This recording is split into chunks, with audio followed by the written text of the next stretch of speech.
야당은 여당을 조금만 이해할 수 있다면, 진보는 보수를 좀 더 이해할 수 있고, 그렇게 보수는 또 진보를 좀 더 이렇게 마음 넓게 좀 이렇게 끌어안을 수 있다면, 조금만 생각한다면 어느 정도의 균형이 맞게 될 텐데, 무조건 그냥 이건 듣고 보지 않고서 그냥 내가 옳다고 그냥 소리들을 질러대기 시작하니까는 그 모든 것들이 힘을 잃어버리고 맙니다. 여러분, 균형을 잃어버리면 힘을 잃어버리게 되고요, 힘을 잃어버리게 되면 사람은요 독을 품게 되어져 있습니다. 항상 내가 없다고 생각하는 사람을 가만 보면 이 독을 품고 살아가기가 참 쉬워요. 여러분, 동물의 세계도 보십시오. 사자나 호랑이나 뭐 코끼리나 곰이나 이런 덩치 큰 것들 보면 힘 있는 동물들은요 입에 독이 없어요. 걷는 모습도 그냥 어슬렁거리고 힘도 있기 때문에 그냥 편안하고 유유자적합니다. 자고 싶으면 어디서든지 그냥 늘어지게 그냥 잠도 잡니다. 그런데 여러분, 독사나 뭐 정갈이나 이런 것들 보십시오. 독을 품고 있습니다. 왜요? 힘이 없기 때문에 그렇습니다. 어떤 면에서 여러분, 이 투사는요 독을 품는 사람들입니다. 일제시대에 이 독립투사들이 일제의 거대한 힘 앞에 힘이 없기 때문에 독을 품을 수밖에 없었습니다. 독재가 횡행하던 시절에는 민주투사들이 독을 품을 수밖에 없었습니다. 왜요? 힘이 없었기 때문에요. 그런데 여러분, 이 독을 품은 사람들이 권력을 쥐게 되면 정말 주의해야 됩니다. 독을 품는 사람들이 권력을 쥐는 순간에 이 권력의 맛을 들게 되면 타락하기 쉽습니다. 그러니까 본인도 타락할 뿐만 아니라 문제는 그런 사람들이 권력을 잡게 되면 백성들과 함께 고통을 당하기 때문에 정말 주의해야 됩니다. 여러분, 우리가 성경의 다윗을 존경하는 이유가 뭘까요? 여러분, 다윗은 정말 그토록 오랫동안 정치를 했음에도 불구하고 다윗의 특징은 독을 품지 않은 사람이라는 겁니다. 그가 때로는 실수도 하고 그래서 정말 돌이킬 수 없는 그러한 그 죄를 지은 사람입니다. 자기의 신복이었던 우리아의 아내를 겁탈하고 충실했던 우리아를 죽인 사람입니다. 도무지 해서는 안 될 일을 저지른 사람이 다윗입니다. 그런데도 불구하고 여러분, 성경에 보시면 하나님은 다윗을 내 마음에 합한 자라 그렇게 인정하셨고, 또 우리가 여러분 다윗의 믿음과 특별히 다윗을 우리가 존경하는 이유는 뭘까요? 뭐 여러 가지 있지만 그 중에 다윗에게 특징 중에 한 가지는 바로 독을 가슴에 품지 않았다는 것입니다. 여러분 보십시오. 다윗의 아들 압살롬이요, 자기 아버지의 왕위를 찬탄하고 이 아버지가 급하게 쫓겨가기 시작합니다. 얼마나 비참한지 몰라요. 도망가는 그 자체도 정말 죽을 맛인데 그 위에다가 이 사울의 집안이었던 베냐민 사람 시므이가 나타나서는 이 쫓겨가는 다윗을 향해서 아주 처참한 그 모습 위에다가 돌을 던지고 침을 뱉고 저주하고 조롱합니다. 비로 앉아여 가라, 돌멩이를 던지고 먼지를 날리면서 그를 조롱합니다. 그 광경을 지켜보던 이 옆에 있던 아비새 장군이 화가 납니다. 죽은 개만도 못한 놈이 무엄하게 왕을 저주합니다. 제가 당장 가서 저 시므이를 목을 자르겠습니다. 근데 그때 여러분 다윗이 뭐라고 얘기했던가요?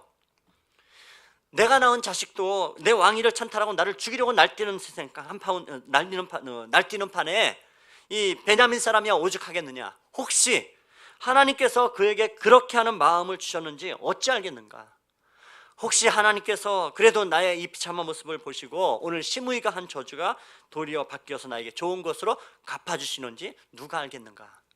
여러분, 여기에 다윗의 위대함이 있습니다. 그는 독을 품고 복수를 선택한 인생이 아니었고, 복수를 할 수 있음에도 불구하고 복수를 선택하지 않고 하나님의 은혜를 붙잡은 사람입니다. 여러분, 이것이 바로 다윗의 위대함입니다. 여러분, 사람은요 그런 우리의 삶의 이 균형을 잃어버리게 되면 결국 그렇게 해서 모든 것을 잃어버리기가 참 쉽습니다. 여러분, 우리가 앞 시간에 우리가 살펴봤던 이 바리새인들, 예수님께 다가오는 이 바리새인들을 보십시오. 하나같이 이들은 지금 독을 품고 있는 사람들입니다. 독을 품고 있으니까 삶의 균형을 잃어버립니다. 균형을 잃어버리니까 힘이 없단 말이에요. 판단력이 흐려지니까는 그렇게 간절히도 원하고 사모했던 메시아가 눈앞에 오셨음에도 불구하고 메시아를 그들은 놓치는 정도가 아니고 이 메시아를 십자가에 매달고 죽이려고 작정하고 달려들고 있는 이들을 보게 됩니다. 여러분, 이런 상황 가운데 오늘 예수님께서요 이 삶의 균형 가운데 나타나는 무엇이 정말 더 중요한 삶의 태도인가라는 것들을 우리에게 말씀하고 싶어 합니다. 이런 것들을 가지고 여러분 우리는 7절 말씀 보실까요? 우리 7절 같이 읽겠습니다. 예수께서 제자들과 함께 바다로 물러가시니. 여러분, 이 7절 말씀에 우리의 시선을 갖다가 잡아야 되는 중요한 단어는 무엇이냐면 물러가시니라는 것입니다. 예수께서 물러가시니. 왜 예수님께서 회당에서 물러가셨을까요? 이유는 바로 이 앞에 있는 6절을 보면 이해가 될 수 있습니다. 우리 또 6절 말씀도 같이 읽어보겠습니다. 바리새인들이 나가서 곧 헤롯 땅과 함께 어떻게 하여 예수를 죽일까 의논하니라. 지금 이 말과 상황이 중요합니다. 여러분, 지금 예수님께서 어떤 얘기를 하셨나요? 복이 복인 줄 모르는 인생은 정말 불행한 인생이다. 하나님이 우리에게 안식의 복을 주셨는데, 안식의 복되게 하셨는데, 그 안식일에는 그 복의 은혜 가운데 선을 행하고 아름다운 일하고, 특별히 생명을 살리는 일, 사람을 살리는 일 위해 주어진 것이 바로 그 일을 하는 것이 복이라 말씀하셨습니다. 안식일은 바로 사람을 위해 주셨기 때문에 사람을 살리는 일이 중요하다라고 말씀을 하셨어요. 그런데 그럼에도 불구하고 지금 바리새인들은 지금 독을 품고 예수님을 죽이겠다고 말하고 있는 사람들입니다. 가슴에 독을 품고서는 삶의 균형들을 놓쳐버리고 나니까 아무리 선한 말씀들을 예수님께서 말씀하셔도 그 소리가 들리지 않습니다. 깨닫지 못하는 이 바리새인들이 지금 있습니다. 이 바리새인과 대조적으로 지금 오늘 예수님은 지금 그들 앞에요, 한 걸음 뒤로 물러나셨다고 성경이 말씀하고 있습니다. 왜요? 더 중요한 일이기 때문에 그렇다는 겁니다. 금식의 논쟁으로, 안식일의 논쟁으로 사람들에게 이 메시아의 관심을 불러일으키는 예수님을 어떻게 해서든지 아주 형편없는 인간으로 만들어버리려고 꼬투리를 잡고 끊임없이 시비하고 심지어는 죽이려고 달려들고 있는 이 사람들을 향하여서 예수님은요, 그들과 부딪힐 수 있는 상황입니다. 얼마든지 토론하고 그들을 말로 잠재울 수 있는 상황입니다. 그런데 그 순간에 예수님께서 선택하신 것은 바로 그런 것들이 아니랍니다. 예수님이 비겁하셔서가 아니고 힘이 없으셔서가 아니고, 예수님은 더 중요한 일이 있어서 한 걸음 그냥 뒤로 물러나셨다고 말씀합니다. 여러분, 여기에 바로 예수님의 삶과 예수님의 신앙의 이 균형 잡힌 그 지혜를 우리가 볼 수 있고, 우리가 배워야 될 이 균형 잡힌 삶과 지혜와 태도가 바로 이러한 것입니다. 여러분, 복음서에 보시는 예수님을 보시면 예수님 분노하실 때 엄청난 분노, 의분을 발하시는 예수님도 봅니다. 그들이 성전을 더럽히고 장사치들로, 그렇게 장사치의 소굴로 만들 때 채찍으로 짐승들을 내쫓고 장사판을 그냥 그렇게 뒤집어 놓으셨습니다. 제 아들이 믿음 없어 예수님께서 그들을 책망하시며 분노하셨어요. 바리새인들 향해서 이 독사의 자식들하고 얘기할 정도로 굉장히 예수님답지 않은 이렇게 험악한 말씀으로 그렇게 소리를 지르신 분이 우리 예수님이십니다. 그런데 여러분, 그 예수님은 가늠한 현장에서 붙잡힌 이 여인을 향해서 그 모든 둘러싼 무리들이 돌을 치고 분노하며 죽이려 하는 그 순간에 아주 조용하게 따뜻하게 나도 너를 정죄하지 아니하노라, 다시는 돌아가서 죄를 짓지 말라고 그렇게 말씀하시는 분도 역시 예수님이십니다. 여러분, 지금 바리새인들이 이 음모한다는 사실을 알고 계심에도 불구하고 예수님이 힘없이 그냥 물러나신 것이 아니라 더 큰 일을 위하여서 주님은 조용히 그렇게 뒤로 한 걸음 물러서시는 예수님의 모습을 우리가 봅니다. 내 자존심이 아니라, 내 감정이 아니라 이 순간에 내가 무엇이 더 중요한가를 정확히 생각하고 분명히 깨닫고 그걸 선택하시는 예수님의 모습을 우리가 기억하셔야 됩니다. 어느 지하도에요, 이 큰 트럭이 지나가면서 눈에 대충 봐서는 지나갈 것 같은데 생각보다 이 지하도의 천장의 높이가 낮았던 겁니다. 이 트럭이 들어가다 그 차에 꽉 껴버렸어요. 악셀을 밟아도 앞으로 나가지 못하고 뒤로 나가지 못하고 옴짝달짝하지 못하는 그런 상황이 돼버렸습니다. 순식간에 이 지하도는 그냥 교통체증이 일어나게 됐고, 사람들이 차에서 내려서 뭐 밀어보기도 하고 별짓을 다 해봤지만은 차는 그렇게 낀 채로 꼼짝할 수가 없고, 그 순간에 또 경찰도 왔지만 전혀 속수무책이 되어져 있는 상황입니다. 근데 그 순간에 한 아이가 뛰어와서요, 소리를 지릅니다. 아저씨, 제가 차를 움직이는 방법을 알아요. 아, 이놈아 시끄럽다. 지금 이게 지금 화가 나 죽겠는데 빨리 가라, 너 다친다, 빨리 가. 이렇게 얘기를 하니까 아이가요, 아닙니다. 아이가요, 그 아저씨가 야단을 치니까는 아이가요 뒤로 물러나면서 소리를 칩니다. 아저씨, 아니에요, 제가 방법을 알아요. 타이어에 바람을 좀 빼세요. 그러면 빠져요. 옆에 있던 경찰관이 그 소리를 듣고서는 정말 얼른 가서 차에 바람을 조금 뺐습니다. 그러니까 차가 쑥 빠진단 말이에요. 여러분, 그렇죠? 타이어에 바람을 좀 빼면 차는 뺄 수 있는 겁니다. 여러분, 우리 인생도 그런 모습들이 필요하지 않을까요? 여러분, 우리의 모든 인간관계라는 것도 보십시오. 내 속에 가득 차 있는 자존심의 바람, 체면의 바람이 그거 조금만 빼면 그냥 넘어갈 수 있는 건데 잔뜩 바람이 넣어졌고 있기 때문에 관계가 자꾸 나빠진단 말이에요. 그 알량한 자존심 때문에 더 큰 싸움이라고 힘들어질 때가 참 많습니다. 굳이 싸우지 않아도 되는데, 다투지 않아도 될 문제를, 그렇게 다투지 않고 해결할 수 있는 문제들을 굳이 이 자존심이라는 바람을 빼지 못해서 어깨에 잔뜩 바람이 들어가 있기 때문에 여러분, 그렇게 서로 등 돌리고 화해하지 못하고 불편한 채로 세상을 살아가는 사람들이 얼마나 많습니까? 오늘 주님이 우리에게 보여주는 건 바로 그것입니다. 한 걸음 뒤로 빼면 모든 것이 해결된다고 우리에게 보여주고 계십니다. 그럼 문제는 결국은요, 우리 자신에게 있는 겁니다. 내 자신이 먼저 한 걸음만 뒤로 물러나면 됩니다. 내 자신, 여러분, 조금만 내 인생의 바람을 빼면 된다고요. 여러분, 그게 참 안 되고 어렵죠. 여러분, 세상을 보십시오. 문제가 하나 터지면요, 너도나 달려 분석하고 판단하고 비판하는 사람들이 정말 많습니다. 이 토론하는 여러분 방송 프로 보십시오. 패널들 나와서 계속해서요 비판하고 판단합니다. 이 밤새도록 판단하고 분석하고 비판해요. 그런데 여러분, 문제는 뭡니까? 그 문제를 해결할 능력이 없는 것이 문제입니다. 여러분, 성경에 보시면은 장정만 5,000명, 또 수많은 무리들이 그렇게 예수님께로 광야에 몰려들어 있습니다. 저녁이 되었어요. 광야에 여러분 먹을 거리가 없습니다. 제자들은 그때부터 어떻게 합니까? 계산하고 판단하고 분석합니다. 어떻게 해야 이들을 먹일 수 있겠는가? 아무리 계산하고 두들겨보고 분석해봐도 답이 없어요. 그래서 결국 이들이 꺼낸 해결책이 무엇입니까? 예수님, 사람들을 빨리 돌려보내셔서 각자 마을에 가서 알아서 먹고 오게 하십시다. 여러분, 그 저녁 시간이에요. 벌판인 광야에서 여러분, 지금처럼 식당이 있는 것도 아닙니다. 마을에 가도 이걸 해결할 수 있는 방법은 전혀 없어요. 참 말이 갑갑하죠. 근데 예수님께서 뭐라 말씀하십니까? 마태복음 14장 16절에 얘기합니다. 예수께서 이르시되 갈 것 없다. 너희가 먹을 것을 주라. 갈 것 없어. 너희가 먹을 것을 주거라. 무슨 말씀이에요? 너희 안에 답이 있다는 겁니다. 너희가 지금 계산하고 판단하고 분석하는 그 바람을 좀 빼라. 문제의 답은 너희 안에 가지고 있다. 제자들이 황당해졌어요. 그래서 그들이 뭐라 합니까? 17절에 보시면 얘기합니다. 제자들이 이르되 여기 우리에게 있는 것은 떡 5개와 물고기 2마리뿐이니이다. 야, 우리가 가진 것이 뭐지? 계산합니다. 판단합니다. 분석합니다. 계산기 두들깁니다. 그랬더니 물고기 2마리와 보리떡 5개, 그거 들어있는 어린애 도시락 하나 꼴랑 나왔어요. 여러분, 지금 예수님 무엇을 말씀하고 계신 겁니까? 너의 생각과 네 판단과 네 계산하는 모든 그 바람을 빼고 그것을 들고 그냥 답이신 예수님께로 나오라는 겁니다. 거기에 답이 있다. 여러분, 우리 어떻게 합니까? 여전히 내 생각, 내 경험, 내 분석과 내 철학 속에 갇혀서 살아갑니다.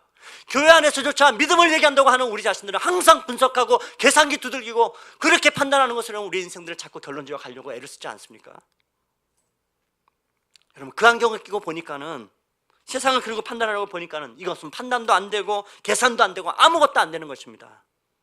오늘 예수님께서요, 이 바리새인들과의 충돌 앞에서 이 문제를 놓고서는 왜 예수님이 물러나실 수밖에 없었는가 하는 것들을 분명히 우리에게 설명해 주고 있는데요. 그것은 바로 무엇이냐면 8절부터 10절까지의 말씀 우리 같이 읽어보겠습니다. 여러분, 8절로 10절 조금 길죠? 우리 천천히 같이 읽겠습니다. 유대와 예루살렘과 이두메와 요단강 건너편과 또 두로와 시돈 근처에서 많은 무리가, 예수께서 무리가 에워싸 미는 것을 피하기 위하여 작은 배를 대기하도록 제자들에게 명하셨으니 이는 많은 사람을 고치셨으므로 병으로 고생하는 자들이 예수를 만지게 하여 몰려왔음이더라. 여러분, 여기에 정말 중요한 단어 중에 하나 무엇이냐면 바로 많은 무리, 많은 사람, 큰 무리입니다. 여러분, 주님의 눈에는 많은 사람들이 밟히셨던 겁니다. 왜요? 지금 주님께서 바리새인들과 충돌 앞에 물러나십니까? 얼마든지 토론하고 얼마든지 힘이 있음에도 불구하고 자존심을 꺾고 물러나셨는가? 이유는 하나입니다. 무리들 때문에. 왜요? 예수님의 모든 관심은 이 많은 무리들을, 많은 사람들을 가르치고 고치고 회복시키는 것이 주님의 목적이십니다. 그게 예수님은 너무도 소중했던 겁니다. 예수님은 바리새인들과 토론하기 위해서 이 땅에 오신 것이 아니라 그 수많은 무리들, 수많은 사람들을 살리기 위해서 오셨던 분이기 때문에 그 일을 위해서 당신의 자존심의 바람을 빼고 그렇게 뒤로 물러나신 겁니다. 우리가 기억해야 될 것이 바로 이것입니다. 우리가 예수를 믿으면, 예수 이름 때문에 예수 이름으로 살리는 생명이 눈에 밟히면 여러분, 자존심의 바람 빼셔야 됩니다. 뒤로 물러나실 줄 알아야 됩니다. 정말 그래야 됩니다. 작년에 우리 교회 노회 산하에 있는 교회에서 다툼이 일어났습니다. 목사님을 지지하는 장로님들하고 그렇지 않은 장로님들이 다툽니다. 이 시찰회에서 목사님들과 장로님들 몇 분이 들어가셔서 좀 화해를 하려고 드는데 안 돼요. 정말 속상하고 답답합니다. 자존심 조금만 빼면 해결되는 건데 바리새인들처럼 진리를 이야기하고 있는데 결국 보니까 자존심 싸움이에요. 그런데 정말 속상한 건 뭐예요? 그 싸우는 동안에 성도들은 예수를 안 믿겠다고 떠나가는 겁니다. 새신자들이 말이죠. 믿음이 연약한 자들이에요. 보십시오. 예수님은 그들 때문에 이 땅에 오셨고 그들을 위해서 교회를 세우셨는데 한편에서는 거룩이라는 이름하에 자기의 자존심 때문에 죽이고 싸우는 일들이 벌어집니다. 물러날 줄 알아야 되는데 정말 예수님의 핏값으로 사신 이유가 무엇인지 안다면 내 자존심 정도는 물러날 줄 알아야 되는데 그렇게 하지 못하니까요. 큰 무리와 사람들이 죽이고 죽어나가고 예수를 떠나가는 겁니다. 여러분 부부지간도 마찬가지 아닐까요? 여러분 정말 중요한 게 뭘까요? 정말 뭐가 중요할까요? 조금만 바람 빼면 해결될 것인데 그게 빤히 보이는데 잔뜩 얼굴에 바람을 넣고서는 팅팅 부어가지고 사람을 보니까는 늘 으르렁거리고 싸우는 겁니다. 그 균형을 잃어버려요. 균형 잃어버리니까 힘도 잃고 힘이 없으니까 뭐예요? 도끼만 품는단 말이에요. 여러분 혹시 이 자리에 예배 드리면서 여러분 난 이 시간에 예배 마치고 나면 집에 돌아가서 한바탕 지금 퍼부을 준비를 하고 계신 분은 안 계십니까? 예배 마치면 누군가에게 달려가서 한바탕 내 자존심을 지키기 위해서 달려가기 위해 시동을 걸고 계신 분은 안 계십니까? 하여간 너는 언제가 걸리기만 해봐라. 넌 분명히 내가 손본다. 그렇게 지금 마음을 품고 벼르고 있는 영혼은 없습니까? 지난 주말에 내게 망신 줬던 너 김대리, 너 기다려라. 내 주일날 교회 가서 은혜 받고 힘 좀 받고 오면 넌 죽었다. 마음속에 품고 있는 내일 한바탕 달려 퍼부을 준비를 하고 계신 여러분은 없습니까? 여러분 그래서 얻어지는 것은 뭔가요? 그래서 얻어지는 뭔가요? 여러분 사실은 그러면 절대로 그 잘난 자존심조차도 지켜내지 못할 겁니다. 지금 그런 마음속에 사단은 속삭이는 겁니다. 이것들이 예수 믿는다고 우습게 여기는데 너 우습게 여기는 인간들이 그냥 두지 말아라. 여러분 잘 보십시오. 사단은 그 일을 통해서 다툼과 분열과 예수 생명이 일어나지 않게 하기 위해서 그래서 일이 망하게 되고 생명에 그르치는데 안 되게 하는데 여러분 그 관심을 기울이고 그 일에 전력을 다하고 있는 것입니다. 여러분 속아서는 안 됩니다. 우리가 이 마가복음의 2장과 3장 계속 봐오면서 사실 이 얘기 하나 붙잡고 우리 계속 왔습니다. 살리기 위한 것인가 죽이기 위한 것인가. 마귀의 전략은 여러분 죽이는 데 있습니다. 여러분이 하는 모든 선택의 기준들이 살리는 것인가 죽이는 것인가 정말 잘 보셔야 된다고요. 여러분 정말로 그렇게 여러분 속지 마십시오. 여러분의 그 물러나지 않고 부딪히는 그 순간에 여러분의 그 알량한 자존심이 여러분 지켜지지 않을 겁니다. 여러분 별것도 아닌데 꽁 해가지고요 말도 안 하고 삐져서 1년 넘도록 말도 안 하고 그래요? 여러분 무슨 예수를 믿고 살아가는 사람이 그렇게 시시하고 속이 좁습니까?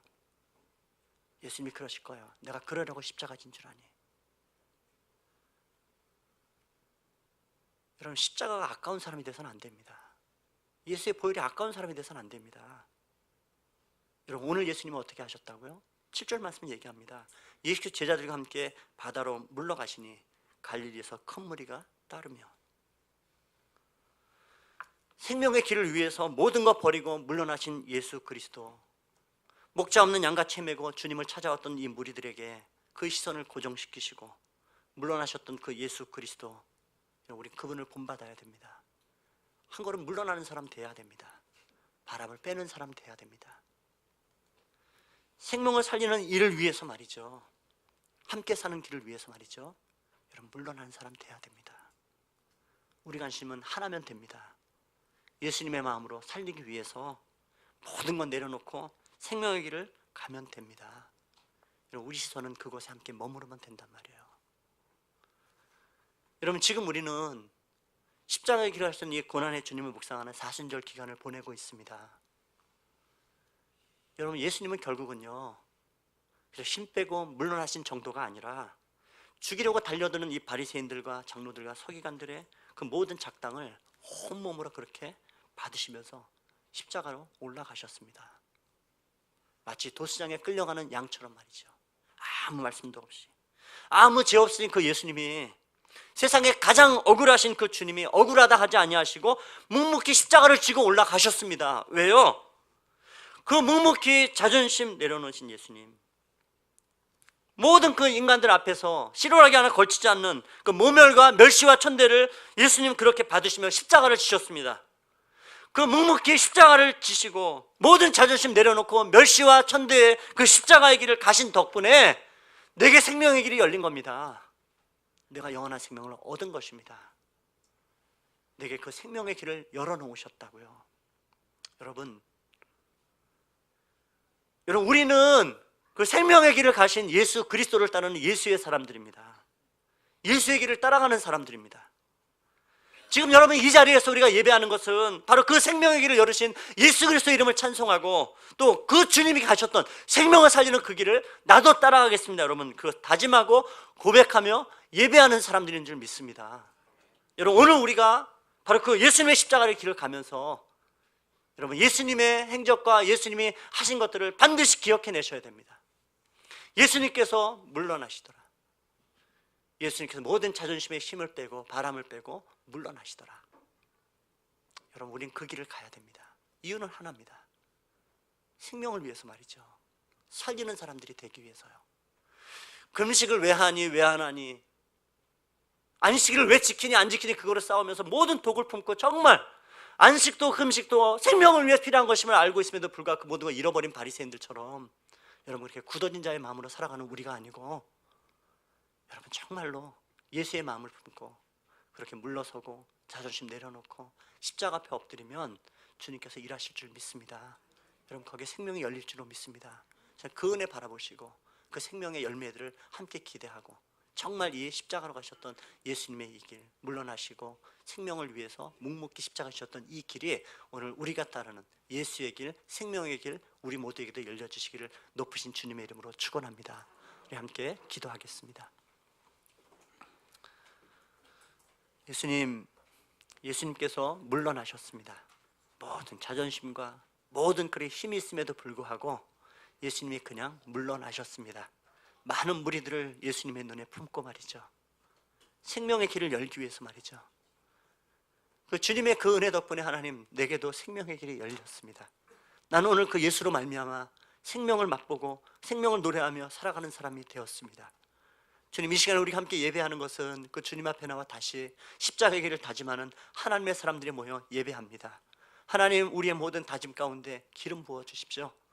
알량한 자존심 때문에 상한 마음 때문에 독을 품고 악을 쓰며 살아가는 세상 한가운데 똑같은 모습으로 살아가지 않게 도우십시오. 하나님 그 세상 한가운데 물러나시고 모든 힘을 빼시고 묵묵히 십자가의 죽음의 길을 가시며 오히려 그 길을 통해 생명의 길을 여셨던 예수 그리스도의 그 길, 하나님 우리가 함께 그 길 한가운데 서고 그 길을 쫓아가며 그 속에서 생명이 일어나는 모든 생명들이 일어나는 하나님의 은혜의 삶들이 우리를 통해서 함께 열매 맺도록 축복하여 주십시오.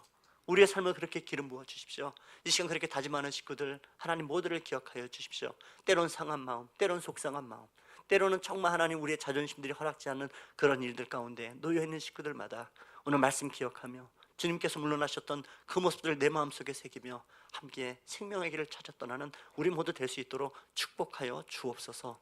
감사를 드리옵고 예수 그리스도 이름으로 기도드렸습니다. 아멘.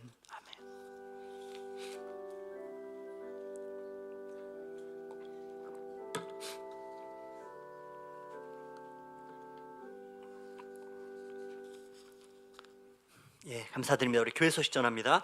우리 아기학교 사역과 셰마뮤직 사역이 계속 진행 중에 있는데요. 여러분 정말 또 많이 기도해 주시고 계속 섬겨 주시고 여러분 관심 가지시면 정말 감사하겠습니다.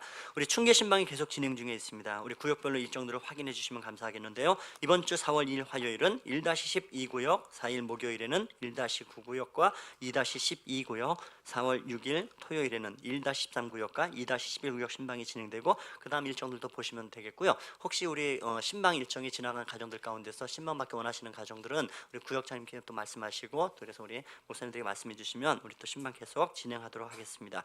우리 매주 수요일마다 우리 오후 4시에 교회 앞에서 노방전도 하고 있습니다. 여러분 정말 생명을 살리는 일, 시간 되신 분들 달려와서 함께 열심히 전도하는 일에 섬겨주시면 감사하겠고요. 여러분 혹시 오시 못하는 분들은 여러분 부르심 받은 자리 가운데 정말 생명을 살리기 위해서 열심히 또 예수의 향기도 바라고 또 복음 전파하며 열심히 또 믿음으로 살아가는 우리 성도님들 됐으면 좋겠습니다.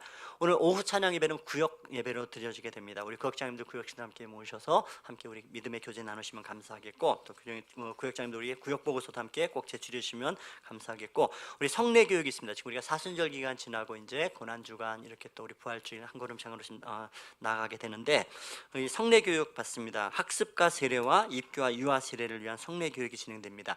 주일 3부 예배 이후에 아니면 수요 기도회 한 번만 받으면 되니까 우리 구역장님들 또 해당하는 구역식구들도 확인해 주시고, 우리 부모님들 자녀들 가운데 해당하는 연령의 자녀들 있으면 또 함께 이렇게 확인해 주시면 감사하겠고요. 당의 문답은 4월 13일 토요일에 오후 5시에 진행됩니다. 그리고 그 다음날 14일 종료주일인데 부활절 전주일입니다. 14일 주일 3부 예배 때 우리 세례식 진행하도록 하겠습니다.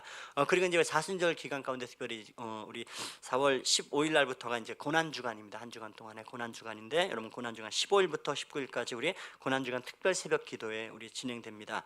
예수님의 고난을 기억하면서 우리 함께 기도하는 시간도 갖고요. 특별히 우리가 생명을 살리는 일들을 위해서 여러분 그때까지 여러분 지금부터 좀 태신자들 품으시면 좋을 것 같습니다. 그래서 특별 새벽 기도하면서 여러분 태신자들 품어주시고, 그래서 우리 그 부활주일 날에 우리가 태신자 작정하고 또 1년 동안 열심히 우리가 생명 살리는 일을 위해서 함께 우리 애쓰는 우리 성도님들 됐으면 참 좋겠습니다. 그래서 함께 그렇게 기억해 주시면 감사하겠습니다. 다음 주일 3부 예배 후에 우리 정기당회로 모이도록 하겠습니다. 나머지 광고들은 주보 참고하시면 되겠습니다.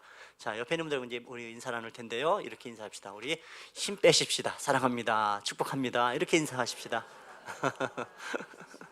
예, 여러분 그냥 여러분 힘 빼시고 대신 하나님의 은혜로 가득 채우고 또 우리 열심히 또 하나님 앞에 믿음으로 생활하는 한 주간 됐으면 좋겠습니다.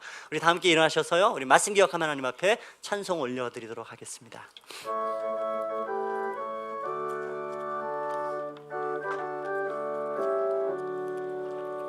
주의 발자취를 따름이 어찌 즐거운 일 아닌가.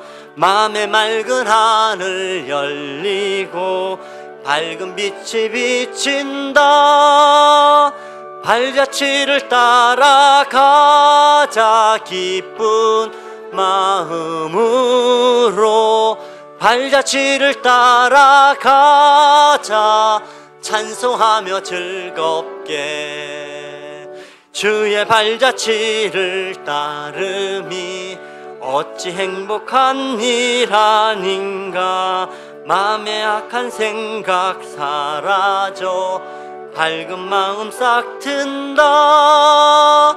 발자취를 따라가자 기쁜 마음으로. 발자취를 따라가자 찬송하며 즐겁게. 주의 발자취를 따름이 어찌 든든한 일 아닌가. 맘의 두려움은 사라져 새로운 힘 솟는다. 발자취를 따라가자 기쁜 마음으로. 발자취를 따라가자 찬송하며 즐겁게. 아멘. 기도합니다. 예수께서 제자들과 함께 바다로 물러가시니 갈릴리에서 큰 무리가 따르며, 이제는 우리 주 예수 그리스도의 크신 은혜와 하나님 아버지의 무한하신 사랑하심과 성령 하나님의 감화감동하심이 생명을 위하여, 생명의 선을 위하여 그렇게 물러나시며 모든 자존심 내려놓으시고 십자가의 은혜로 생명의 길 여시고 그 생명의 길 가운데 우리를 세우시고 그 길 가운데로 우리를 초대하시고 그 걸음 가운데 열매 맺는 삶들을 갈망하고 주의 은혜를 찬송하는